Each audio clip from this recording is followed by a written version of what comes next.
आयोग ने एक लेटर जारी किया है, बताया है कि आपकी पार्टी का नाम लोक जनशक्ति पार्टी रहेगा, आपका चुनाव चिन्ह अब से बदल गया है, सिलाई मशीन रखा गया। हम लोगों से मांगा गया था चुनाव आयोग से, चूँकि तत्काल उसने लोक जनशक्ति पार्टी और चुनाव चिन्ह पर रोक लगा दिया। उपचुनाव के चलते 5 नवंबर तक रोक लगा हुआ है। चुनाव आयोग से हम लोगों को मांगा गया था कि आप 3 नाम दीजिए, पार्टी का नाम भी दीजिए और चुनाव चिन्ह का भी नाम दीजिए। हम लोगों ने 3 नाम दिया था पार्टी का। पहला नाम जो हम लोगों ने दिया था राष्ट्रीय लोक जनशक्ति पार्टी, चुनाव आयोग के द्वारा वो मुझको आवंटित हो गया। और दूसरा चुनाव चिन्ह के बारे में मैंने दिया था सिलाई मशीन, वो भी मेरे नाम से आवंटित हो गया। इसलिए चुनाव आयोग का जो फैसला है वो मुझको मान्य है।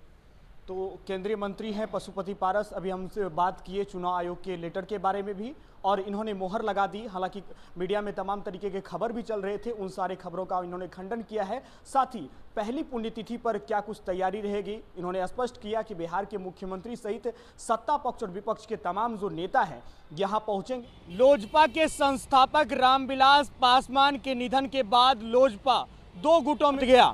आपको पता है पिछले दिनों ही चुनाव आयोग ने चुनाव चिन्ह को फ्रीज कर लिया था, लेकिन बड़ी जानकारी ये है कि चुनाव आयोग ने बड़ी जानकारी दी है। अब लोजपा 2 खेमे में बढ़ चुका है। रामविलास पासवान के बेटे यानी चिराग पासवान की बात करें तो चिराग पासवान के पार्टी का नया नाम मिला है, यानी लोक जनशक्ति पार्टी रामविलास, ये चिराग पासवान के पार्टी का नाम होगा। और चुनाव चिन्ह की बात कर ले तो चुनाव आयोग ने रामविलास पासवान की पार्टी यानी कि बात कर रहे हैं हम चिराग गुट की, तो उसे नया चुनाव चिन्ह दिया है हेलीकॉप्टर। वही बात कर ले पशुपति पारस खेमे की, तो चुनाव आयोग ने लोक जनशक्ति पार्टी नाम सुरक्षित रखा है पशुपति पारस के खेमे के लिए। और चुनाव आयोग ने इनका जो चुनाव चिन्ह है वो मशीन रखा है, यानी कि सिलाई मशीन जो है वो तय किया गया है।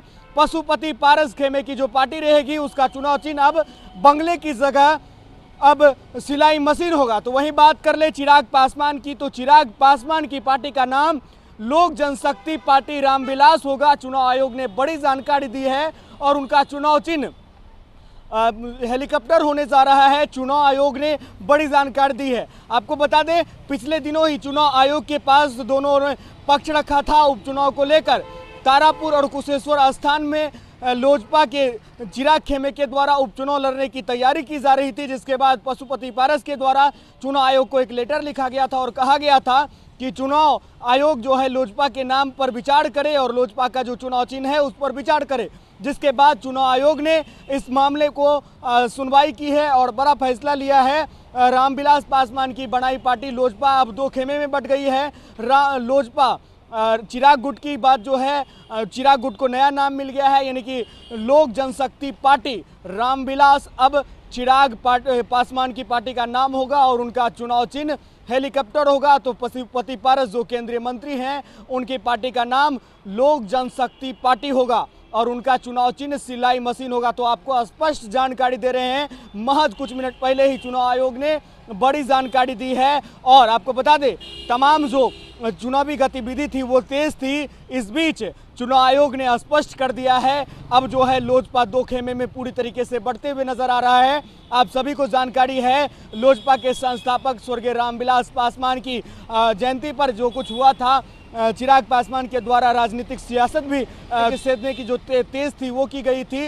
हालांकि उस कार्यक्रम में कई जो नेता थे वो पहुंचे थे, लेकिन सत्ता पक्ष के नेता नहीं पहुंचे थे। बहरहाल जो बड़ी जानकारी ये है कि चुनाव आयोग ने बड़ी जानकारी दी है कि लोजपा अब 2 गुटों में बट गया है और एक गुट का नाम लोक जनशक्ति पार्टी रामविलास रखा गया है तो दूसरे का नाम लोक जनशक्ति पार्टी रखा गया है।